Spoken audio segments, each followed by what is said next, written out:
Bueno, esta es la clase 2 de la unidad 5, esta es la primera parte. Seguimos con el tema de tráfico vesicular, que empezamos la clase pasada. Entonces, un poco repasando, tenemos las dos grandes vías del tráfico vesicular, la vía biosintética exocítica y la vía endocítica.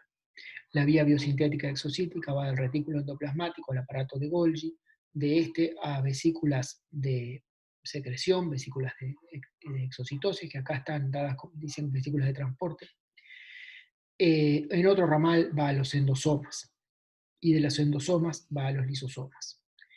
En este ramal del lateral, digamos, la vía biosintética exocítica se junta, converge con la vía endocítica. La vía endocítica empieza en la superficie celular en un proceso de endocitosis, pasa por los endosomas, tempranos, tardíos, y termina en los lisosomas. Bien, entonces vamos a ir a lo largo de la vía biosintética exocítica, empezando entonces con su inicio, que es el retículo endoplasmático. Vuelvo a decir, hay un paso que es el ingreso de proteínas al retículo endoplasmático, que no lo que lo he salteado y que lo vamos a ver hacia el final de esta clase. Bien, el retículo endoplasmático es un organelo muy importante del sistema vesicular, que es el organelo que tiene mayor superficie de membranas de toda la célula eucariota. Es muy extenso, es como una red de tuberías y de bolsas o sacos aplanados que se extiende por toda la célula eucariota, desde el núcleo hasta la periferia. Contrariamente a lo que sugieren este tipo de representaciones, que igual tienen una razón de ser, o varias razones de ser. Una sería que representar el retículo endoplasmático en toda su extensión generaría una figura muy confusa. Pero contrariamente a lo que sugieren estas figuras, en realidad el retículo endoplasmático se continúa con la envoltura nuclear, sí, o sea que tiene una parte que está cerca del núcleo, cerca del centro de la célula, pero luego se extiende por toda la célula hasta la propia periferia. El retículo endoplasmático típicamente tiene una parte que se dice lisa y una parte que se dice rugosa, entre comillas, ¿verdad? O entre comillas no, son nombres que se usan científicamente, pero surgen de la apariencia que tienen las dos partes del retículo endoplasmático al microscopio electrónico de transmisión. La parte que se le dice rugosa es esta que está acá está en inglés rough, y se caracteriza por tener en la cara citosólica estos puntitos que le dan apariencia de rugosidad, que no son otra cosa que ribosomas, son una parte de los ribosomas del compartimiento citosólico, están pegados a la cara citosólica de las membranas del retículo endoplasmático. Después vamos a hablar más de eso. La parte del retículo endoplasmático, entonces rugoso, del punto de vista de la organización de sus membranas, se caracteriza por estas membranas más o menos paralelas que forman como sacos aplanados, lo que se dice cisternas. Por otra parte, el retículo endoplasmático liso, que tiene apariencia de liso porque no tiene ribosomas pegados del lado citosólico, tiene una organización más en forma de un laberinto de túbulos. Ahora, todo el retículo endoplasmático, rugoso y liso, y todas sus cisternas y todos sus tubos, son continuos, son como un laberinto. Y ahora vamos a ver en los cortes que se miran al microscopio electrónico de transmisión, ¿verdad? Esas membranas pueden aparecer como membranitas aisladas, cerradas, pero ahí porque estamos agarrando un corte bidimensional y una partecita. Pero en realidad es todo un solo compartimiento, quiero decir, una molécula que está en el lumen del retículo endoplasmático, en una punta, digamos, puede, sin cruzar ninguna membrana, viajando por todo el lumen, puede encontrar un camino para llegar a cualquier otro punto de ese lumen. Es todo un único compartimiento. Bien, acá sí lo tenemos como se ve al microscopio electrónico de transmisión. Recordemos que estas son imágenes bidimensionales necesariamente. Y tenemos arriba cómo se ve el retículo endoplasmático rugoso, y abajo cómo se ve el liso. Estas son las cisternas del retículo endoplasmático rugoso, agarradas en un corte, digamos, y aparecen entonces como estructuras muy alargadas. Fíjense ustedes que acá, si miramos con cuidado, podemos distinguir lo que es lumen y lo que es compartimento citosólico, ¿verdad? Si yo señalo acá, acá estoy señalando el lumen del retículo endoplasmático. Y si cruzo esta membrana de acá y voy acá, a este espacio acá, estoy en el citosol. Y eso lo puedo distinguir porque de ese lado están estos puntitos regulares que son los ribosomas. Y acá de vuelta estoy en el lumen del retículo endoplasmático y acá estoy de vuelta en el citosol y así sucesivamente. Estos ribosomas que están pegados al retículo endoplasmático tienen como función, por supuesto, sintetizar proteínas. Pero, esto lo vamos a ver un poquito más adelante, lo sigo anunciando, tienen específicamente la función de sintetizar proteínas para ese sistema vesicular, proteínas que van a funcionar en el sistema vesicular,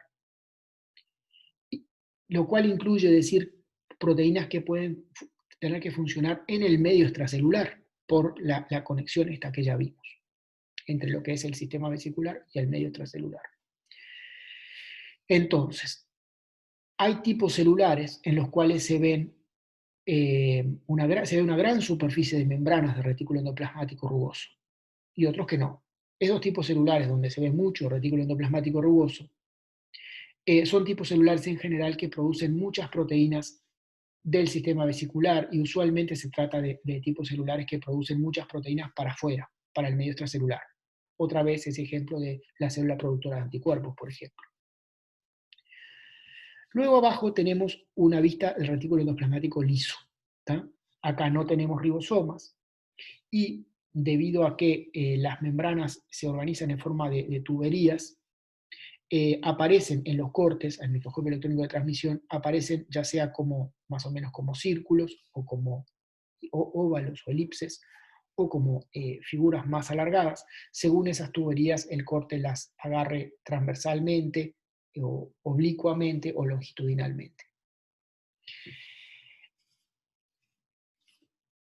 El retículo endoplasmático, ya lo dijimos, es también un centro de biosíntesis de lípidos. Y aquellos tipos celulares que tienen mucho retículo endoplasmático liso, o sea, sin ribosomas, o sea que ahí no hay síntesis de proteínas, usualmente son tipos celulares que sintetizan muchos lípidos. Por ejemplo, tipos celulares que sintetizan hormonas lipídicas, por ejemplo, varias de las hormonas sexuales, que son moléculas que tienen que ser otra vez exportadas hacia afuera de la célula. Esos tipos celulares, si uno los observa en el microscopio electrónico de transmisión, tienen mucho retículo endoplasmático liso. Bien.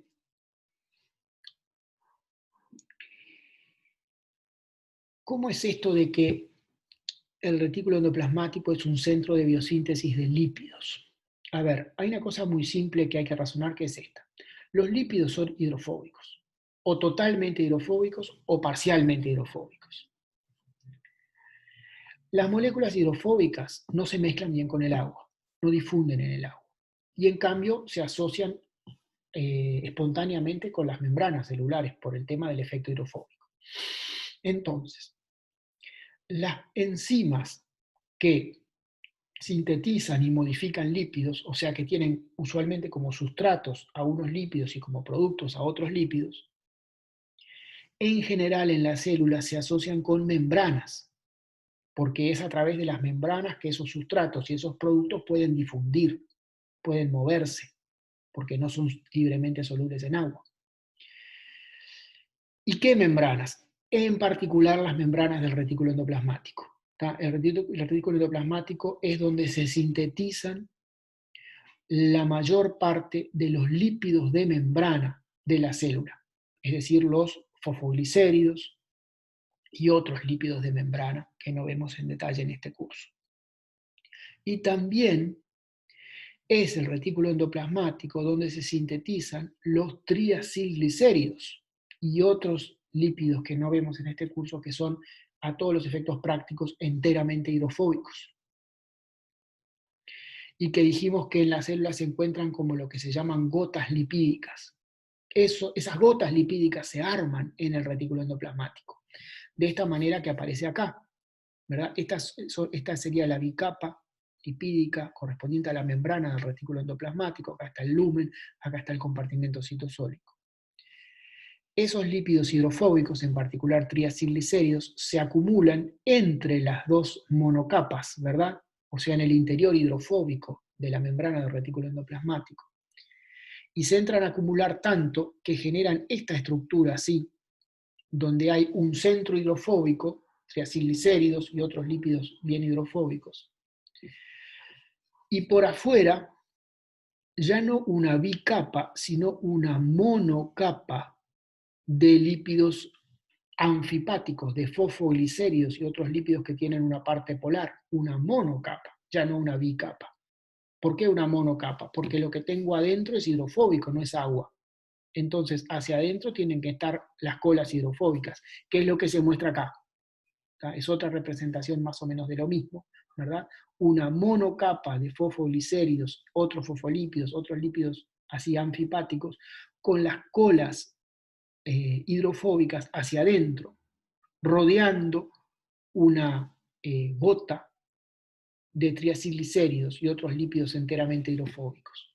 Y las cabezas polares de esa monocapa de fosfolicéridos, etcétera, otros lípidos polares, otros lípidos anfipáticos, miran hacia el espacio de agua afuera.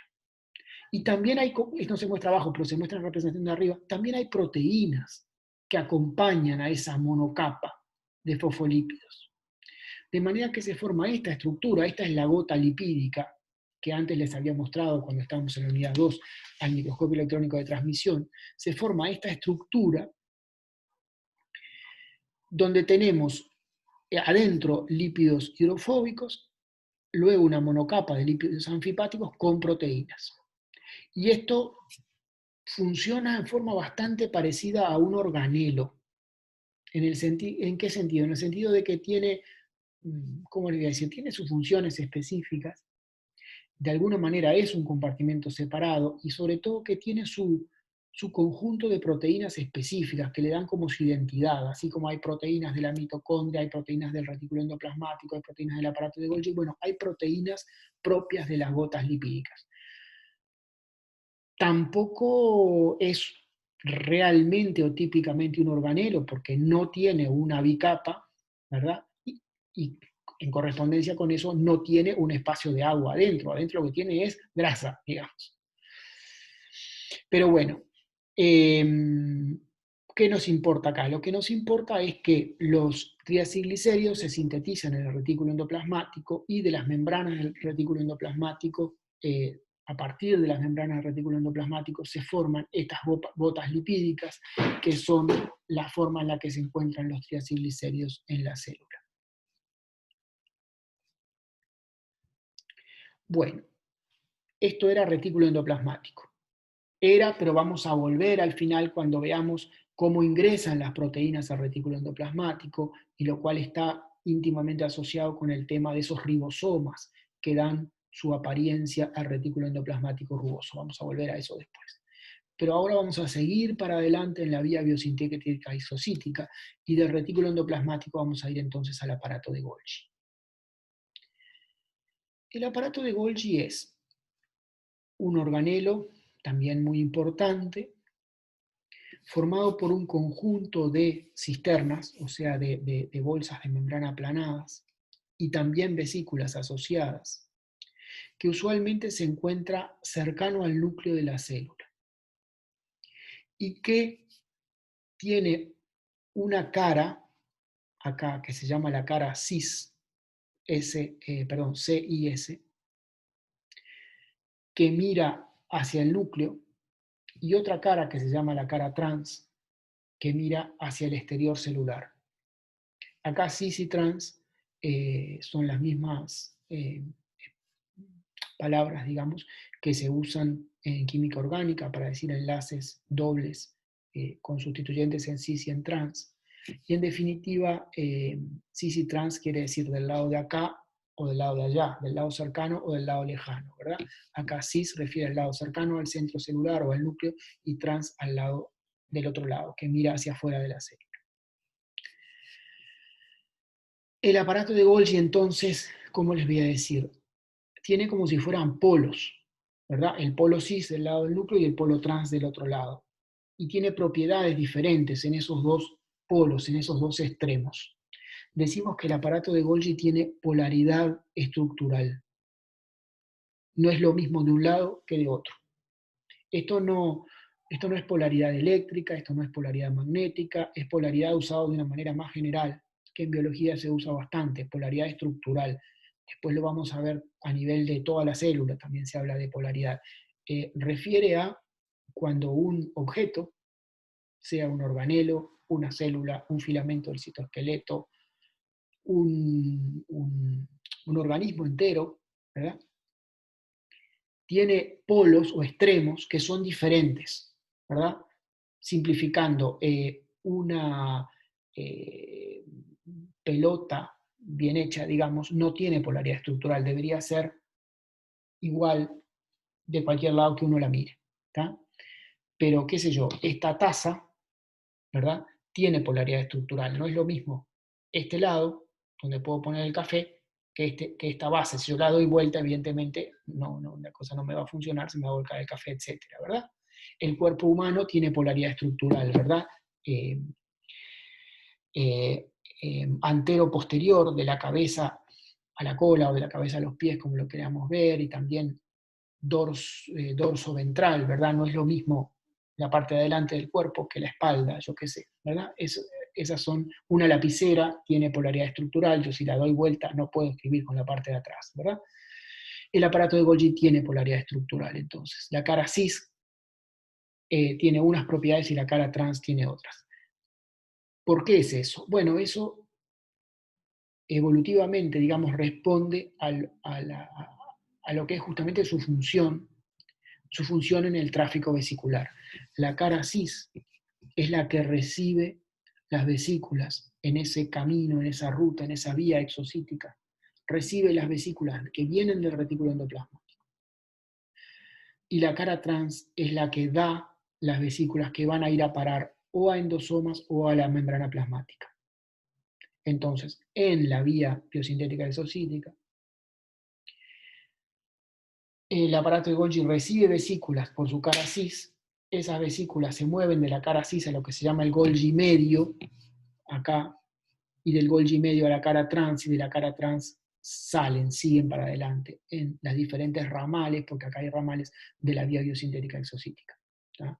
Luego, en celeste, en esta imagen tienen, no lo damos en el curso, la vía que se llama retrógrada, en la cual las vesículas, las vesículas se mueven en el aparato de Golgi como hacia atrás, pero eso no lo damos. Cuando decimos que no es igual la cara cis, el Golgi medio, la cara trans, más concretamente, ¿a qué nos referimos? Bueno, nos referimos a que en esas membranas hay diferentes proteínas. Las proteínas que están concentradas en la cara cis del Golgi son diferentes a las que están en el Golgi medio, y estas son diferentes a las que están en el Golgi trans. Y esto les permite a esas proteínas, muchas de las cuales son enzimas, trabajar como en una línea de montaje en serie, en una fábrica, ¿verdad? Como si fuera una fábrica de autos, ¿verdad? Primero se ajusta, yo qué sé, el chasis, después se le pone, no sé, el motor, yo qué sé, no sé el detalle, pero esa idea de que en cada paso a ese producto que está siendo manufacturado, se le va agregando, se le va ajustando una pieza, ¿verdad? ¿Cómo funciona esto en concreto? Las proteínas recién sintetizadas, acuérdense, vía biosintética, exocítica, las proteínas y glicoproteínas, proteínas que tienen azúcares, recién sintetizados, llegan a la cara cis del Golgi. Y ahí en esas membranas hay determinadas enzimas orientadas, con sus sitios activos orientados hacia el lumen del aparato de Golgi, que van a hacer ciertos ajustes, ciertos cambios, van a cambiar detalles, digamos, de la estructura covalente de esas glicoproteínas.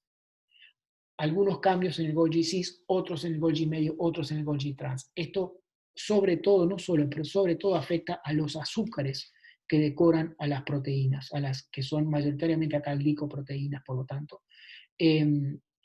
Hay algunos azúcares que ya venían agregados del retículo endoplasmático, pero en el Golgi cis se cambian, se les agregan unos monosacáridos, se les sacan otros, en el Golgi trans otros, en el Golgi medio otros, en el Golgi trans otros, y recién ahí están listas para seguir adelante por la vía vesicular. Y hay una serie de procesos de control de calidad en cada paso, ¿verdad? Bastante estrictos. Entonces, el aparato de Golgi es fundamental para lo que son lo que se dice las modificaciones covalentes. Se habla de modificaciones post-traduccionales, después de la traducción. Las modificaciones covalentes de las proteínas del sistema vesicular. Y entre esas modificaciones, las más importantes son a las que hacen a los azúcares que decoran esas proteínas. Y esto es bastante complejo, y según la función del aparato de Golgi, según el tipo celular y cómo funciona el aparato de Golgi en ese tipo celular, van a ser los tipos de azúcares finales que decoren, que modifiquen covalentemente a las glicoproteínas del sistema vesicular de esa célula.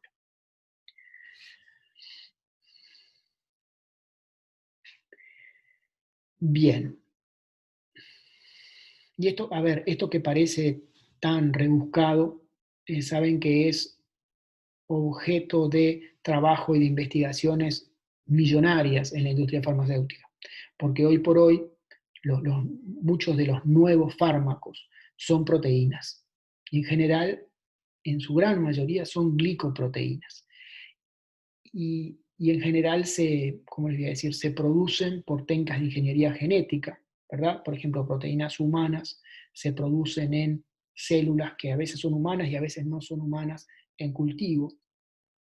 Y es muy importante que los azúcares que decoren esas glicoproteínas tengan determinadas características. Usualmente esas características deseables son que se parezcan lo más posible a los azúcares que decoran las glicoproteínas que se producen en nuestro cuerpo internamente, digamos.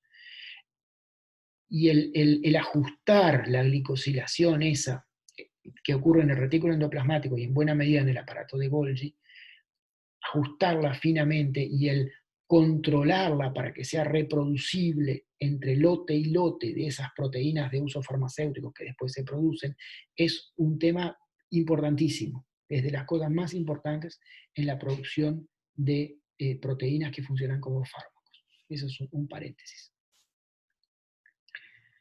Bien, entonces recapitulemos. El aparato de Golgi en la vía biosintética exocítica es lo que viene después del retículo endoplasmático. El aparato de Golgi está funcionalmente polarizado. En el aparato de Golgi se completan lo que son las modificaciones covalentes o modificaciones post-traduccionales de las proteínas del sistema vesicular. Del aparato de Golgi hacia adelante, habíamos dicho ya que la vía biosintética exocítica se subdivide. Y en realidad estrictamente se subdivide en 3 ramas posibles. 2 que corresponden a estas vesículas de exocitosis, pero que son un poquito diferentes. Y una tercera, que es la que habíamos visto antes, que va a converger, a juntarse con la vía endocítica, o sea que va a parar a endosomas y lisosomas. Vamos a hablar primero de estas 2 vías que no van a endosomas y lisosomas, sino que van a la exocitosis. Veamos primero la que está acá en el medio. Es lo que se llama la vía de exocitosis constitutiva o secreción constitutiva. Constitutivo es algo que está en la constitución, en este caso de una célula o de un organismo. Es algo que ocurre siempre, necesariamente, que no está sujeto a gran regulación, que no es que en una determinada situación va más rápido, en otra va más lento, en una se prende, en otra se apaga. Es algo que está ocurriendo regularmente. Todas las células eucariotas todo el tiempo están constitutivamente haciendo cierto grado de exocitosis y mandando hacia afuera ciertas proteínas y glicoproteínas y otras moléculas. Y, porque está intrínsecamente metido en ese proceso, están enviando nuevos lípidos de membrana y nuevas proteínas de membrana a la membrana plasmática. Lípidos y proteínas de membrana recién sintetizados que vienen del retículo endoplasmático del aparato de Golgi, se incorporan a la membrana plasmática en este proceso. De esta manera, ayudando al rejuvenecimiento, al recambio de las moléculas de la membrana plasmática, porque todas las biomoléculas envejecen, se oxidan, sufren cambios, sufren procesos de hidrólisis, se rompen, tienen que ser recambiadas. Entonces, las moléculas de la membrana plasmática son recambiadas por el proceso de exocitosis constitutiva, que trae nuevas moléculas recién sintetizadas por la vía exocítica, biosintética exocítica, y el proceso inverso, que vamos a ver después, de endocitosis constitutiva, que saca moléculas de la membrana plasmática, y los dos procesos se compensan. Ahora, también hay procesos de exocitosis que no son constitutivos, que son regulados, ¿tá? Que responden a señales. Ahora, ¡pac! Y ahora se da la exocitosis. Y que además no necesariamente ocurren en todas las células del organismo. Hay células especializadas con capacidad de hacer exocitosis constitutiva de determinadas moléculas. En este tipo de procesos se forman vesículas a partir del Golgi trans-Golgi, que quedan como en espera, quedan formadas como en espera. Y frente a una determinada señal hay cambios a nivel del citoesqueleto y esas vesículas se fusionan con la membrana plasmática y largan sus contenidos hacia adentro. Y a veces todas las células muy especializadas, son como bolsas de vesículas de secreción regulada y frente a una señal largan todo para afuera. Y por último tenemos el desvío, digamos, el ramal que va hacia endosomas y lisosomas. Este ramal es el que sirve para llevar a endosomas y lisosomas las moléculas recién sintetizadas, en particular proteínas, glicoproteínas, también lípidos, que tienen que cumplir su función en endosomas y lisosomas, y que vienen del centro de biosíntesis, sobre todo en el retículo endoplasmático. Entonces, acá hay varias cosas. Este tema es todo integrado, y uno necesariamente cuando empieza a dar una parte, toca otra parte, y esa otra parte no se entiende del todo hasta que uno no lo cierre. Así que no se asusten, yo voy a tratar de ir en detalle por todo, y cuando tengamos todas las partes vamos a entender del todo.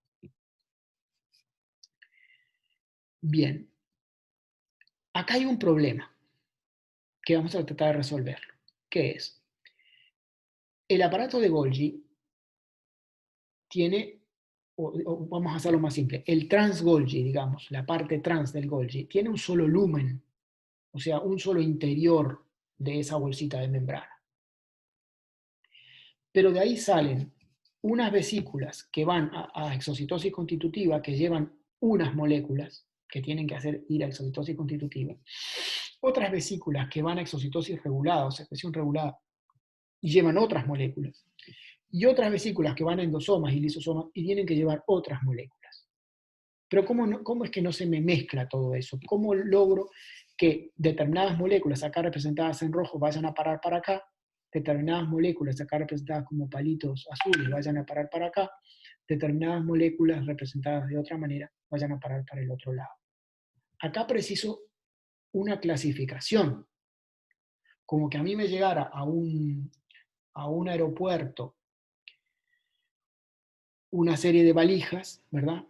Pero luego, está bien, todas tenían que ir a ese aeropuerto, pero luego de ahí, a su vez, tenían que ser repartidas a otros aeropuertos menores. Entonces hay unas valijas que tienen una etiqueta que dice tienen que ir para este lado, y otras que tienen una etiqueta que tienen que ir para otro lado, y en algún momento son separadas y mandadas en cintas, en carriles separados.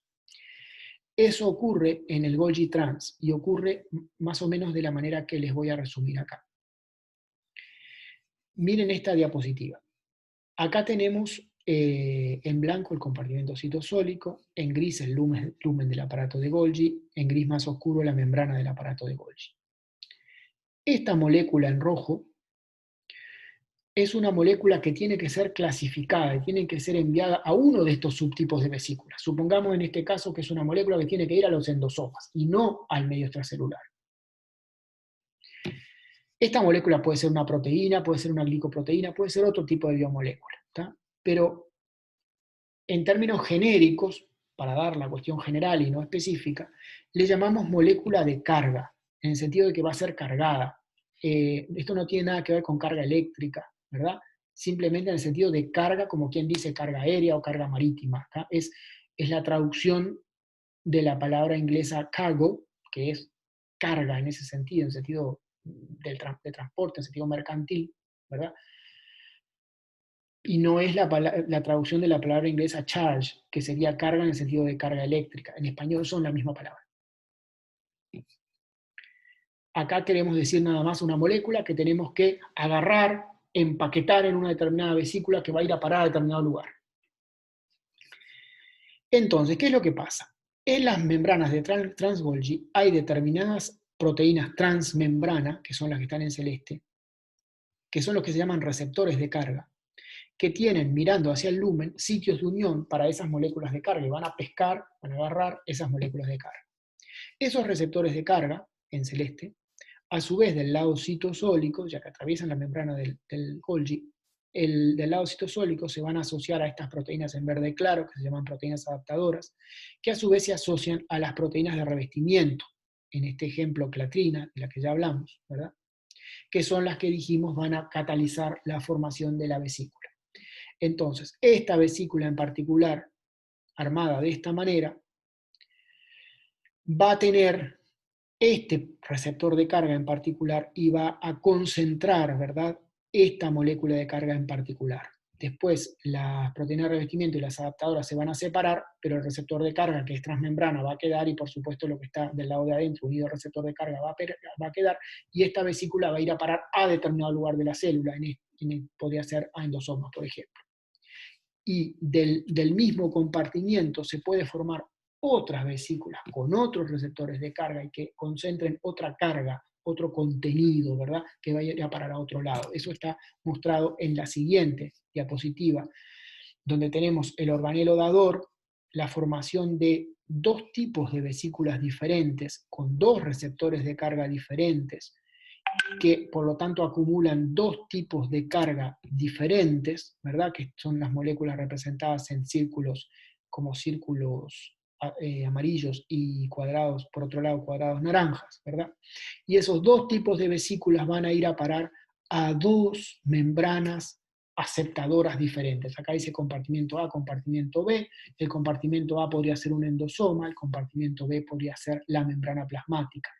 Y en este caso, esta zona en gris acá sería parte del medio extracelular, por más que no es tan intuitivo por la forma como se muestra. Pero perfectamente puede ser. Estas diferentes vesículas que tienen diferentes receptores de carga y que por lo tanto clasificaron, juntaron, concentraron diferentes moléculas de carga, se van a fusionar con diferentes membranas aceptadoras porque en su superficie tienen diferentes proteínas de la familia SNARE, que son las que dijimos catalizan la fusión de las membranas. Y que en este caso, al ser diferentes, dan especificidad por una membrana aceptadora diferente, que a su vez tiene también ella proteínas diferentes. Hay otras proteínas, además de las SNARE, muy importantes, que dan identidad a las diferentes membranas y determinan que un tipo de vesículas vaya para un lado y otro tipo de vesículas vayan para otro, que son las proteínas de la familia RAB, de las cuales hay muchas RAB diferentes que dan su identidad a membranas diferentes.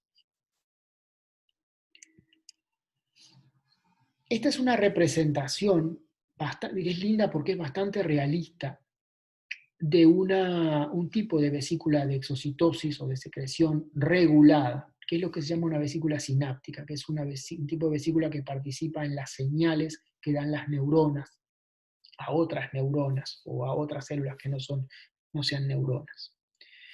Lo que me importa acá no es el ejemplo, sino que es lo concreto, lo realista de la representación. Esta gente agarró y en base a estructuras determinadas por cristalografía de rayos X de las proteínas de membrana de estas vesículas, y en base a información sobre el contenido concreto de proteínas de estas vesículas en términos de número de copias, número de moléculas individuales de cada tipo de proteína, armó esta representación.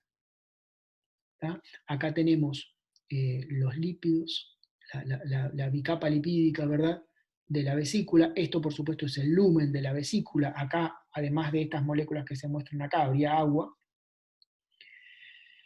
Y las proteínas, lo que está representado de diferentes colores son las proteínas de membrana de esa vesícula. ¿Tá? Ya les digo, todo realista, toda escala. Lo único que no es realista acá son los colores y el hecho de que para que la imagen no quedara tan apretada, tan abigarrada, se le quitó 1/3 del contenido de cada proteína. O sea, si había 3 copias de una proteína, ¿verdad?, 3 moléculas, por vesícula se muestran 2. Pero lo demás es bastante real. Acá tienen ustedes la SNARE, acá tienen, esto es una bomba de protones que usa ATP y acidifica el interior de la vesícula. Esto es un transportador, en este caso, de esta molécula, este aminoácido glutamato, que es el que va a dar la señal que da la neurona a la otra célula, y otra serie de proteínas. Bien, entonces, ahí más o menos redondeamos la vía biosintética exocítica, excepto que nos falta el primer paso, el ingreso de las proteínas a la vía biosintética exocítica, que les sigo diciendo. Pero antes de eso vamos a dar un poquito de la vía endocítica, ¿verdad? Otra vez, endocitosis, endosomas tempranos, endosomas tardíos, lisosomas, lo que está en verde. Bien, lo que es endocitosis, es decir, la gemación de la membrana plasmática hacia adentro, dando una vesícula que va a ir a parar a los endosomas, se clasifica. Hay diferentes tipos de endocitosis, hay diferentes procesos de endocitosis. Y básicamente hay lo que se llama endocitosis constitutiva, también conocida como pinocitosis, acá en la figura a la izquierda, endocitosis por receptor o endocitosis mediada o intermediada por receptor, que está acá al medio, y lo que se llama la fagocitosis, que está acá a la derecha. Vamos a ver un poquito cuáles son las diferencias y similitudes entre esos tipos de endocitosis.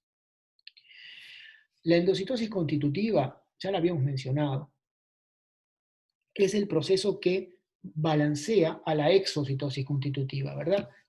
Quita material de la membrana plasmática y lo lleva hacia endosomas y lisosomas. No hemos dicho todavía, pero los lisosomas son donde todo se digiere, se degrada en la célula, donde se reciclan, digamos, se digiere a moléculas muy pequeñitas, ¿verdad? A aminoácidos libres, monosacáridos, etc. ¿Verdad? Después lo vamos a hablar. O sea que es un recicle, ¿verdad? Sacamos material de la membrana plasmática y lo hidrolizamos y reciclamos los componentes más simples. Además, la célula de esta manera capta moléculas disueltas que haya en el medio extracelular, pero no selecciona, capta, muestrea, ¿verdad? Capta lo que sea que haya allá afuera. ¿Por qué les digo no selecciona? Por contraste con esto, lo que es la endocitosis intermediada por receptores, que es una endocitosis, pero con un proceso de clasificación. La célula usa otra vez receptores de carga para tomar selectivamente, para concentrar, para clasificar determinadas moléculas o agrupaciones de moléculas que están en el medio extracelular. No agarra cualquier cosa. Y acá participan receptores de carga. Esto es muy similar al proceso de clasificación en el trans-Golgi que vimos antes. Receptores de carga, proteínas adaptadoras, proteínas de revestimiento. Solo que acá se agarraba carga que estaba en el lumen del organelo y acá vamos a ver que se agarra carga que está en el medio extracelular. Y luego tenemos la fagocitosis, que es un proceso donde la célula capta partículas, capta objetos que son grandes, que son relativamente no tan lejanos al tamaño de la célula que hace la fagocitosis. O sea, son generalmente, las células animales típicas, ya les hemos dicho, andan más o menos en unos 20 micrómetros. Pero bueno, hay muchas variantes, muchas flexibilidad, pero más o menos eso es una idea de orden. ¿Tá? Cuando la célula capta un objeto que es más de medio micrómetro, ya se habla de fagocitosis. Y el máximo que puede captar, sobre todo en células fagocíticas más especializadas, anda en unos 15 micrómetros, o sea, un tamaño que no es mucho menor al de la célula que hace la fagocitosis. Cuando decimos capta objetos, pueden ser partículas, por ejemplo, yo qué sé, las partículas que hay en el aire, sobre todo en la ciudad, ¿verdad? Van a parar a nuestros pulmones, y ahí hay unas células fagocíticas que se las comen, digamos, las fagocitan y las tratan de romper, de degradar.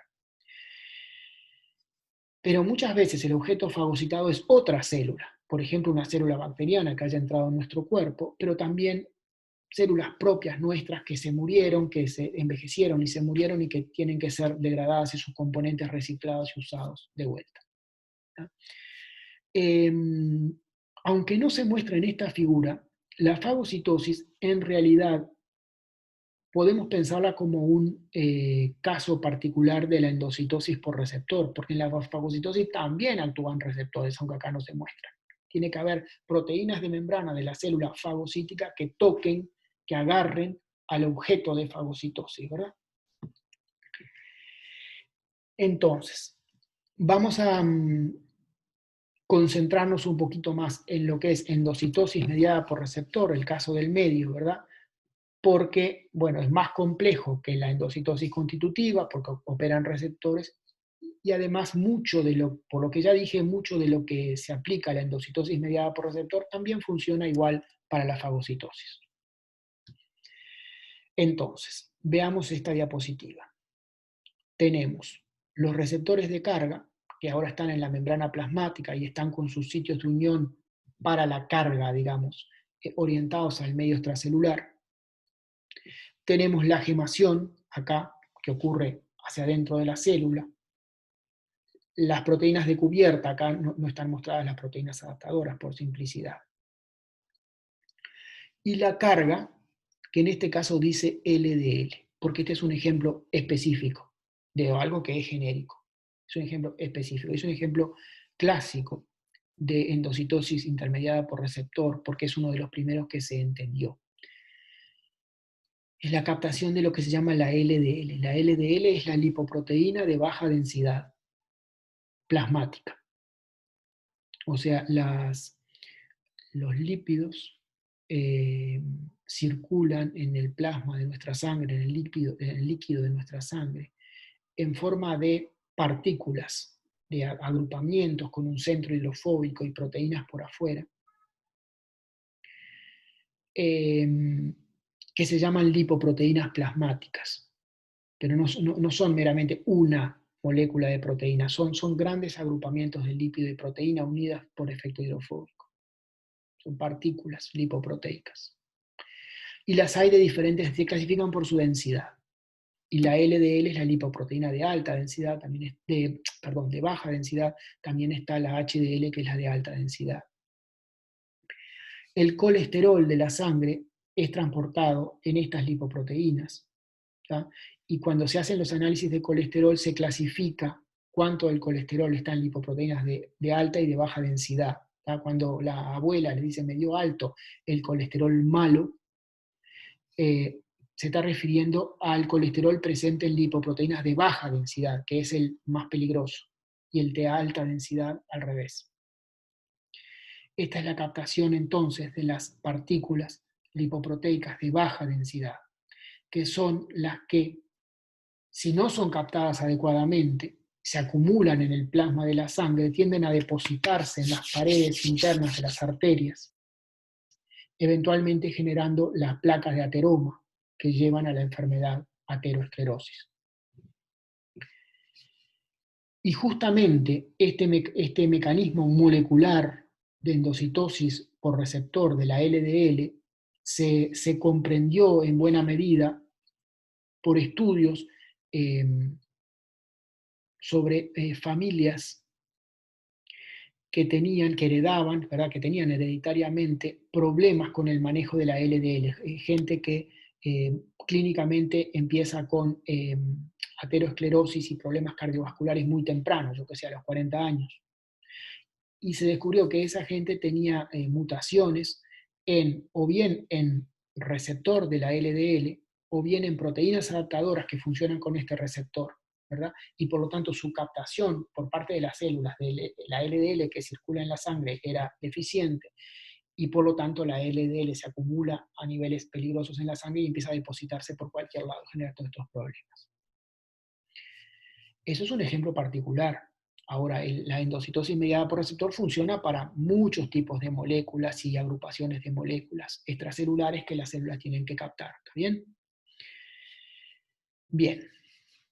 Entonces, siguiendo con el ejemplo particular, porque después ustedes lo pueden extrapolar a otros casos, ¿qué es lo que tenemos? Tenemos entonces la unión por parte del receptor de lo que se llama la carga, que en este caso es la LDL, ¿verdad?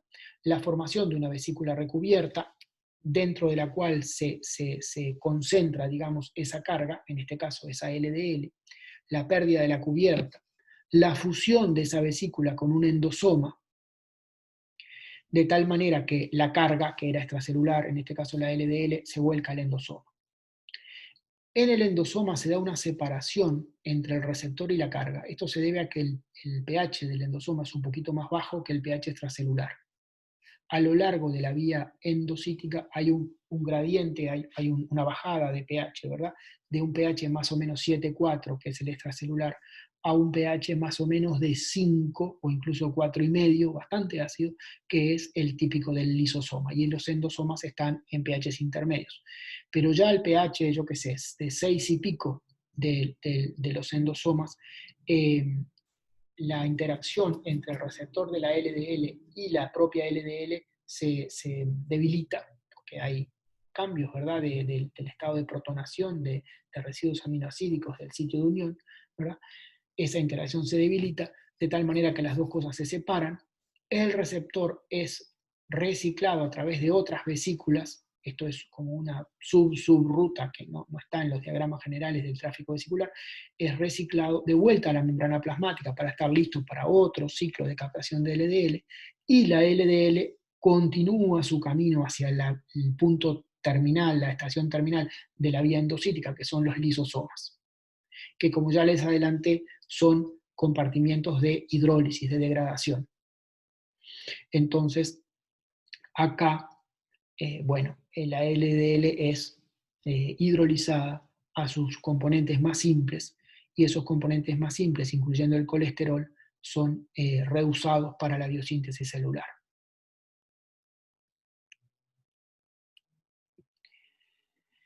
Algo poquito sobre la fagocitosis, ya les dije unas cuantas cosas. Acá hay un diagramita muy sencillo de la fagocitosis, pero que tiene la virtud de mostrar que hay receptores que van a unirse a moléculas de superficie de la célula o lo que sea la partícula que está siendo fagocitada. Y también tiene la ventaja de mostrar, o por lo menos explicitar, estas palabras fagosoma y fagolisosoma, que son totalmente análogos respectivamente al endosoma y al lisosoma. El fagosoma es como un endosoma más grande, pero con las mismas propiedades, las mismas proteínas, el mismo pH. El fagolisosoma es un lisosoma más grande, las mismas proteínas que están en el lisosoma, el mismo pH bastante ácido, etc. Y las células o objetos que son fagocitados son digeridos, o sea, son hidrolizados adentro del fagolisosoma. Acá se ve un ejemplo de un evento de fagocitosis. Esto es un glóbulo blanco.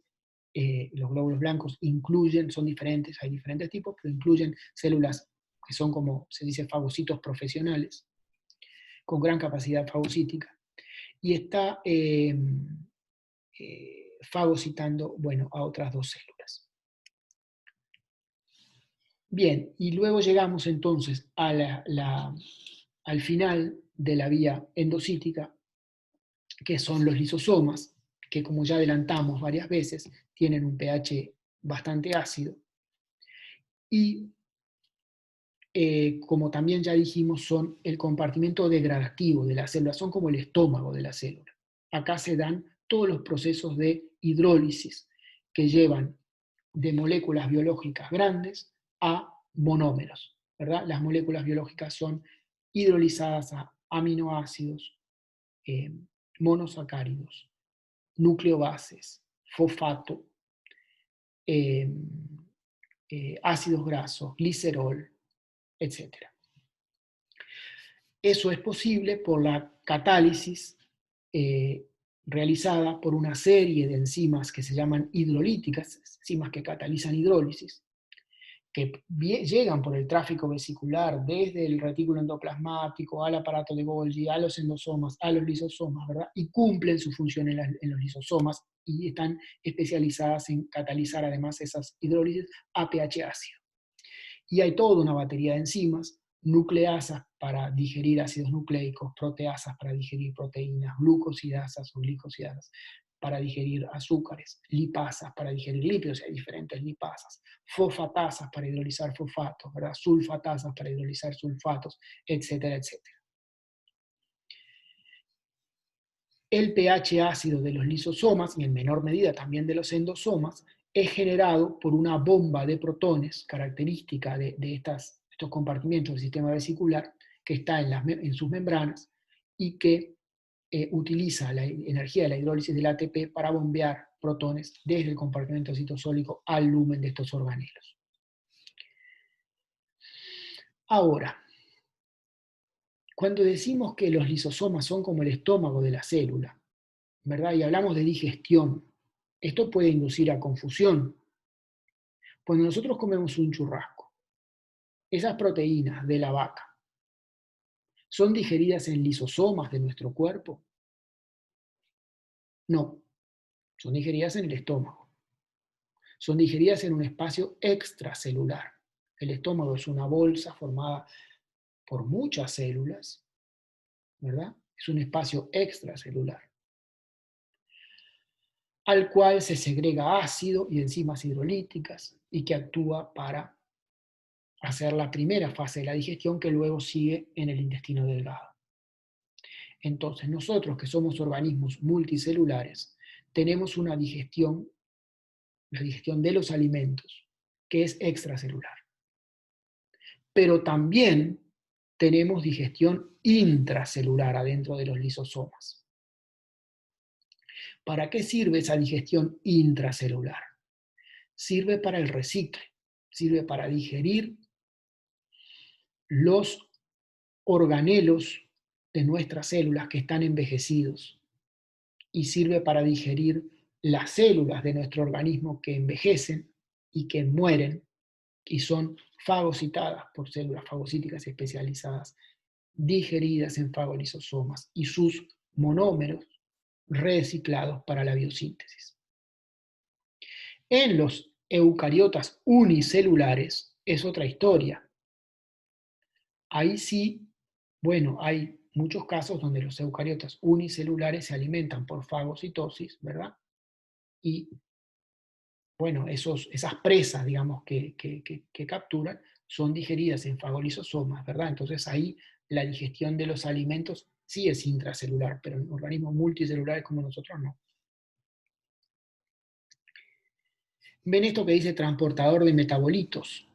Hay en las membranas de los lisosomas, hay muchos transportadores transmembrana, ¿verdad? Que permiten recuperar los productos de la hidrólisis, enviarlos al compartimento citosólico para hacer biosíntesis de vuelta de lo que se precise. O sea, hay transportadores para diferentes tipos de aminoácidos, perdón, para fosfato, para monosacáridos, para nucleobases, para ácidos grasos, etcétera, etcétera. Bueno, entonces acá cerramos lo que es la vía endocítica Y ahora sí vamos a ir a lo que les anuncié varias veces, que es la puerta de entrada al sistema vesicular, la puerta de entrada al retículo endoplasmático, el cómo ingresan las proteínas al sistema vesicular. Porque acá hay un problema, que es, hemos hablado en todo este rato de proteínas que cumplen su función en el sistema vesicular, que cumplen su función en el medio extracelular, que tienen que moverse del retículo endoplasmático al aparato de Golgi, a las vesículas de exocitosis, al medio extracelular, o a los endosomas y a los lisosomas, todo eso. Esas proteínas, ¿de dónde salen? Son sintetizadas en ribosomas, todas las proteínas son sintetizadas por ribosomas. Pero ¿dónde están los ribosomas? Los ribosomas están en el compartimiento citosólico. Recordemos el retículo endoplásmico rugoso. A ver si lo tengo en alguna parte. Acá. O acá. Los ribosomas están unidos al retículo endoplásmico, sí, pero del lado citosólico, están del lado afuera. Están pegados a la cara citosólica de las membranas del retículo endoplasmático. No están en el lumen, no están adentro. Entonces, las proteínas que esos ribosomas sinteticen, en principio, estarían del lado afuera. Tienen que atravesar una barrera de membrana para ingresar al sistema vesicular. Y el cómo ocurre eso, se los voy a contar ahora. ¿Tá? La puerta de entrada al sistema vesicular es exclusivamente el retículo endoplasmático. Allí, a través de las membranas del retículo endoplasmático, entran las proteínas al sistema vesicular. Y esto ocurre de esta manera que aparece acá. Se los voy a mostrar acá y se los voy a mostrar en una animación. Vamos a ver por partes. En gris están las membranas del retículo endoplasmático. Esto acá es el interior, el lumen del retículo endoplasmático. Esto es un ribosoma que está traduciendo, ¿verdad? Con sus dos subunidades, y este es el ARN mensajero. Lo que está en verde es el polipéptido, ¿verdad? Que está siendo sintetizado. Ahora, ese polipéptido, en este caso particular, no es cualquier polipéptido, es parte de una proteína propia del sistema vesicular. Una proteína que tiene que cumplir su función en algún lugar del sistema vesicular, en el propio retículo endoplasmático, en el aparato de Golgi, en el endosoma, en el lisosoma, en la membrana plasmática, en el medio extracelular, en algún lado de eso. Puesto que es una proteína del sistema vesicular, tiene, acá en rojo, lo que se dice una secuencia señal de importación al retículo endoplasmático. Otra vez el tema de clasificación y transporte de proteínas. Así como había secuencia señal para importación al núcleo, hay secuencia señal para importación al retículo endoplasmático. Y todas las proteínas de esto que llamamos el sistema vesicular, no solo las del retículo endoplasmático, tienen esta señal. Porque el retículo endoplasmático es la puerta de entrada para todo el sistema vesicular. Debido a que, bueno, esta proteína en particular tiene esta señal, se une, apenas es comenzada a sintetizar, se une a esto que está en celeste, que es un transportador transmembrana. Con el Gustavo y vieron los transportadores transmembrana. Pero este es un transportador transmembrana que no es que mueva glucosa, o sodio, o potasio, o cloruro, qué sé yo, mueve proteínas. Es capaz de transportar proteínas recién sintetizadas a través del interior hidrofóbico de la membrana del retículo endoplasmático. Ahora, claro, esas proteínas no pasan en forma nativa, no pasan con su conformación globular en principio, porque serían una cosa muy voluminosa. Pasan en forma desplegada, pasan cuando recién están siendo sintetizadas, en paralelo a que son sintetizadas, y pasan en forma desplegada, como si ustedes, ¿cómo les voy a decir?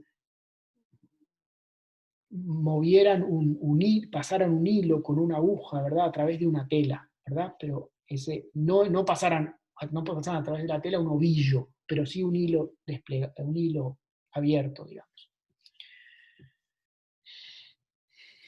Usualmente esa secuencia señal, no en todos los casos, pero en estos casos, después hay otras complicaciones, esa secuencia señal es cortada por una enzima específica. ¿verdad? Esa parte de la proteína, ese conjunto de aminoácidos que hace la secuencia señal, es cortado, se elimina. Y una vez que ingresó al lumen del retículo endoplasmático, esa proteína se pliega y adopta su estructura tridimensional. Y después podrá quedarse en el retículo endoplasmático si ahí debe cumplir su función, o ir a parar al aparato de Golgi y continuar por el sistema vesicular hasta llegar a donde tiene que llegar. Estos ribosomas que están pegados a la cara citosólica del retículo endoplasmático, dándole a una parte de ese retículo endoplasmático el nombre de rugoso, estos ribosomas son los mismos que sintetizan las proteínas nucleares, las proteínas citosólicas, las proteínas de la mitocondria, etcétera, etcétera. No son otros. Los ribosomas que están pegados al retículo endoplasmático rugoso no son más que ribosomas que en ese momento dado están sintetizando una proteína que tiene secuencia señal para el retículo endoplasmático. Es la secuencia señal de la proteína que se está sintetizando la que hace que esa proteína, más el ribosoma que la está sintetizando, más el ARN mensajero correspondiente, momentáneamente se peguen al retículo endoplasmático. Luego, cuando este ribosoma puntual, individual, terminó de sintetizar esta proteína, primero se va a separar en sus dos subunidades, porque solo está unido cuando está haciendo traducción. Pero además estas subunidades, al segundo siguiente o al minuto siguiente, podrán estar sintetizando una proteína nuclear, porque es un mismo conjunto de ribosomas que está funcionando para sintetizar estas diferentes proteínas.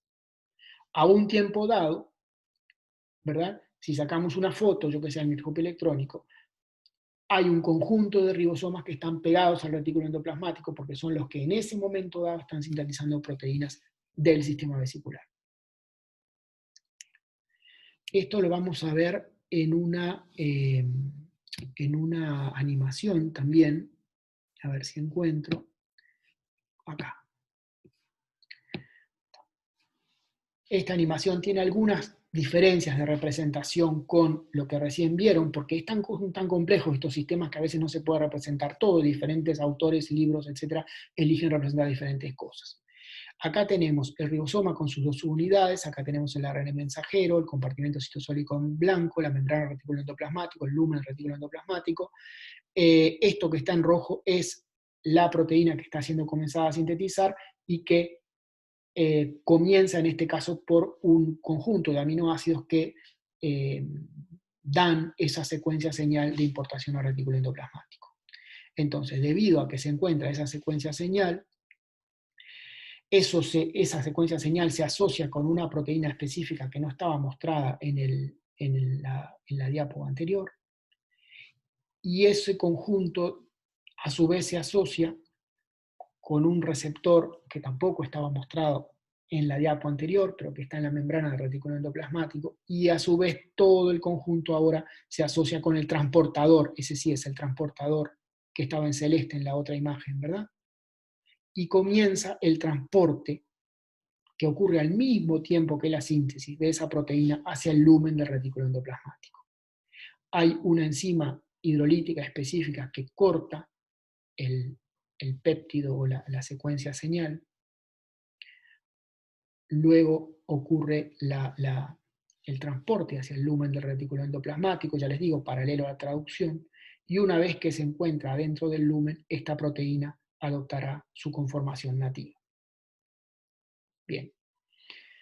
Este es el proceso de entrada al sistema vesicular. Acá hay un transporte transmembrana. Entre el citosol y el lumen del retículo endoplasmático tenemos que atravesar una membrana, no hay vuelta. Acá hay un transporte transmembrana que no ocurre de cualquier manera, ocurre en forma catalizada por este transportador específico para proteínas y la proteína pasa en forma desplegada. Luego, esta animación continúa con una cosa que es una complicación de lo anterior, pero que está bien dada, que es la variante de esto que acabamos de ver para el caso de proteínas que son transmembrana, porque las proteínas transmembrana también tienen que ser sintetizadas en algún lado, tienen que ser sintetizadas por ribosomas. Y de alguna manera tienen que llegar a su posición transmembrana, o sea, atravesando una membrana. Y un montón de las proteínas del sistema vesicular son transmembranas, las proteínas transmembranas de la membrana plasmática, del endosoma, del lisosoma, del Golgi, etc., del propio retículo endoplasmático. Todas esas proteínas transmembranas del sistema vesicular también tienen señal de importación al retículo endoplasmático y van a ser ingresadas, digamos, al sistema vesicular de una forma similar a lo que acabamos de ver, pero con una pequeña diferencia. La pequeña diferencia es que, como la proteína es transmembrana, no toda la proteína va a ser metida para adentro. Una parte va a ser metida para adentro y otra parte va a quedar asomando al citosol. Y de esa manera son insertadas en las membranas. Vamos a ver.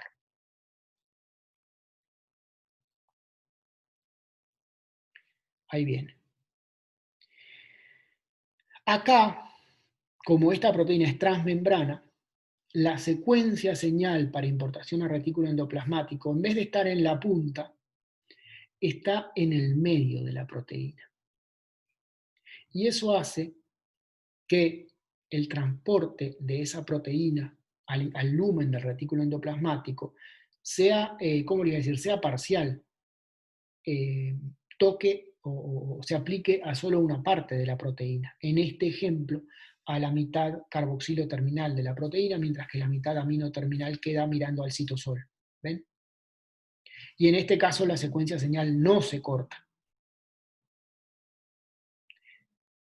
Entonces, ven, ese transporte parcial que abarca una parte de la proteína permite dejar una parte de la proteína asomando al compartimento citosólico, otra parte asomando al lumen. Eso por definición es una proteína transmembrana. Pero ¿cómo termina esto? Esto termina así. Este transportador, que es bastante asombroso, tiene la posibilidad también de soltar, digamos, la parte que tiene unida, que es la parte de la secuencia señal, hacia el interior hidrofóbico de la membrana, hacia el costado. Y esa secuencia señal de importación a retículo endoplasmático, que es hidrofóbica, en este caso se pliega como una hélice alfa hidrofóbica, constituye la hélice alfa hidrofóbica transmembrana de la proteína. Y ahora, no sé si termina esto acá, ay, me fui para atrás, bueno. Y ahora llegamos entonces a una proteína transmembrana, ¿verdad?, del sistema vesicular, que en este caso tiene su extremo amino hacia el citosol y su extremo carboxilo hacia el lumen.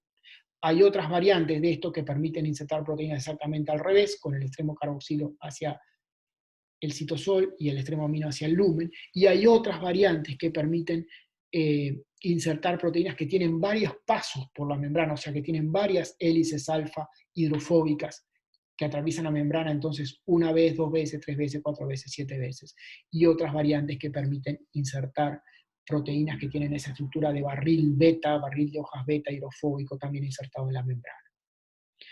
Esto es complejo, realmente es complejo, y es más complejo de lo que se los estoy contando, pero lo que nos tiene que quedar como mensaje general es que todas las proteínas del sistema vesicular, lo cual incluye proteínas enteramente solubles en agua, que trabajan en el lumen de todos los organelos del sistema vesicular y en el medio extracelular.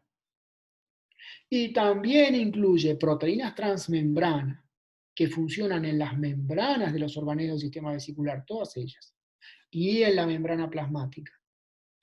Todas estas tienen algún tipo de secuencia señal de importación a retículo endoplasmático. Y empiezan su historia, digamos,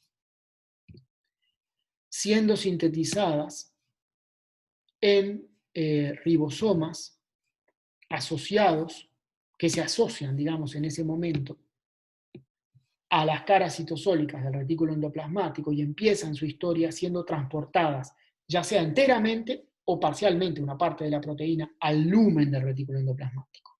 Una vez que ocurre eso, estas proteínas, ya sea enteramente solubles en agua, o sea, luminales del sistema vesicular, o transmembranas de las membranas del sistema vesicular, estas proteínas se mueven por el tráfico vesicular sin necesidad de cruzar ninguna barrera de membrana más. La barrera de membrana la cruzaron al entrar, al comienzo, al ingresar al sistema vesicular a través del retículo endoplasmático.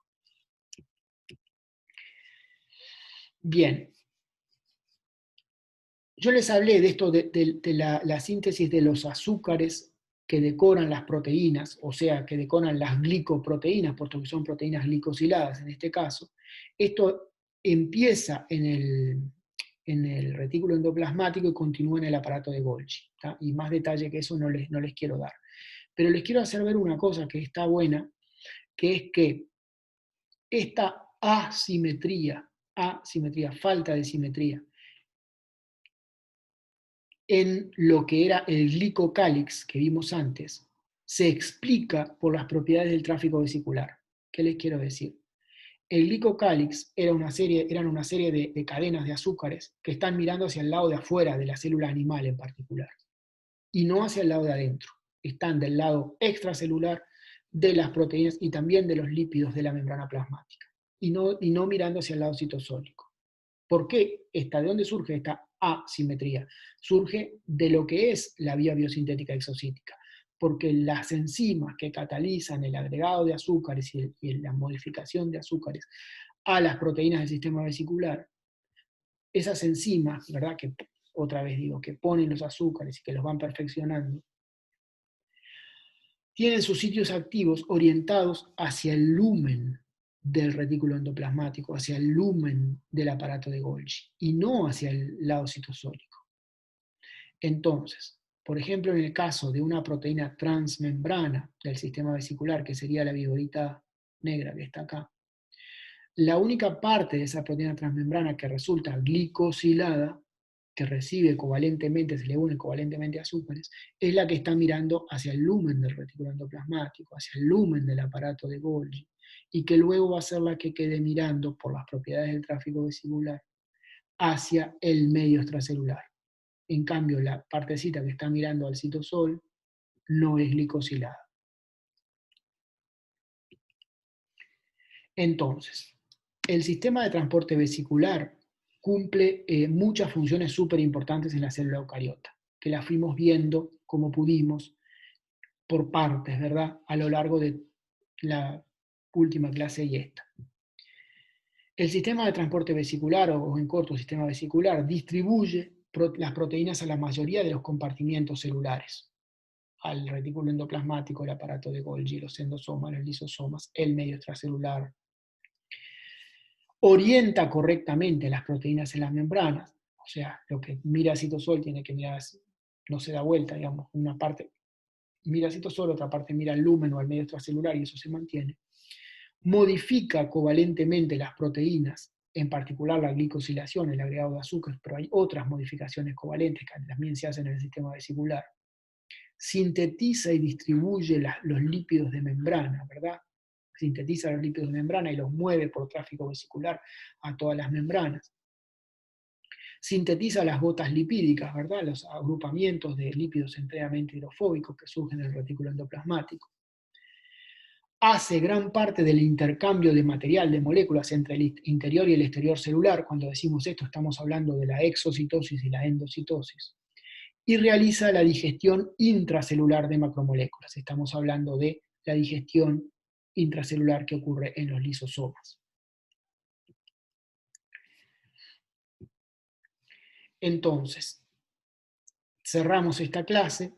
Acá tenemos la lista de vocabulario que incluye los diferentes organelos del sistema vesicular y conceptos como secreción y bueno, proteínas de revestimiento, receptores de carga, proteínas adaptadoras, y términos como endocitosis, endocitosis por receptor, fagocitosis, y secuencia señal de importación al retículo endoplasmático, que es la secuencia, ya dijimos, que marca las proteínas como proteínas del sistema vesicular. Bueno.